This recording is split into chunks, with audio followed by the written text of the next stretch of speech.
আমাদের এই দুর্নীতি মুক্ত একটা পরিবেশ পরিস্থিতি, এটা একটা কঠিন চ্যালেঞ্জ।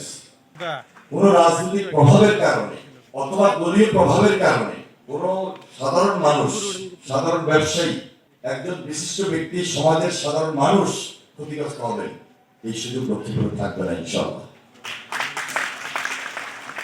আমার উপর ন্যস্ত দায়িত্ব, এটা একটা আমানত, এবং এই কঠিন দায়িত্বটুকু পালন করার জন্য আমি নিজে কিন্তু খুব সজাগ এবং সতর্ক আছি।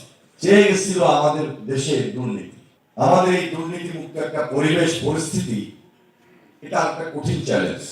আমাদের নেতা জনাব তারেক রহমান বিএনপির চেয়ারম্যান ছিলেন, এখন তিনি দেশের প্রধানমন্ত্রী। 5 দিন হয়েছে আমরা শপথ নিয়েছি। বিএনপি সরকার দেশের রাষ্ট্রীয় ক্ষমতায়, বিরোধী দলের জায়গা থেকে যারা রয়েছেন, আমরা আশা করেছিলাম যে যেদিন আমরা শপথ নিব সেদিন বিরোধী দল উপস্থিত থাকবেন। আমরা আশা করেছিলাম তারা আমাদেরকে আন্তরিকভাবে সহযোগিতা করবেন। প্রথম দিন থেকেই আমরা সেই আশা নিয়ে বসে আছি এবং সামনের দিনগুলো তো থাকবো।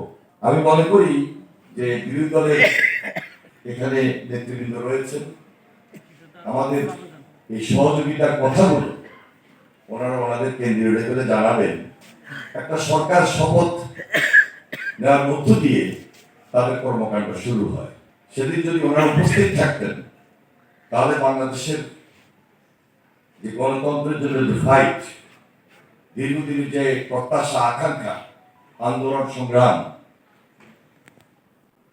তাহলে ভবিষ্যতের গণতান্ত্রিক প্রক্রিয়াটা সুন্দর হতো।